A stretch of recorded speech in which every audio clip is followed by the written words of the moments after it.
पेरावं तसं उगवतं.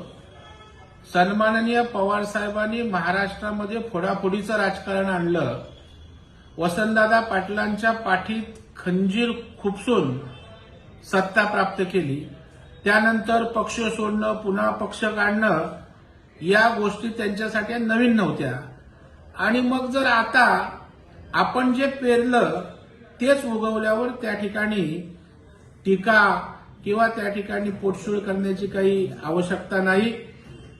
ज्या वेळेला शिंदे साहेबांचा निकाल त्या ठिकाणी शिवसेनेचा त्यांच्या बाजूने लागला, त्याच वेळेला राष्ट्रवादी काँग्रेस पार्टी अजित पवारांना त्या ठिकाणी त्यांच्या बाजूने निकाल लागेल हे स्पष्ट झालं होतं.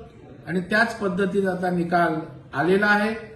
कारण लोकशाही संविधान ज्या पक्षाची मेजॉरिटी त्याच्या बाजूने त्या ठिकाणी उभी राहते. आणि म्हणून जास्त आमदार अजित पवारांकडे आहेत, जास्त खासदार अजित पवारांकडे आहेत, राज्यातले पदाधिकारी अजित पवारांकडे त्या पक्षाचे होते, कार्यकर्ते मोठ्या संख्येने होते आणि स्वाभाविकपणे त्या पक्षातला जनाधार अजितदादांच्या बाजूने असल्यामुळे अध्यक्ष नार्वेकरांनी अशा प्रकारचा निकाल दिलाय. त्याचं मी स्वागत करतो, अजित पवारांचं अभिनंदन करतो, त्यांना मनपूर्वक शुभेच्छा देतो.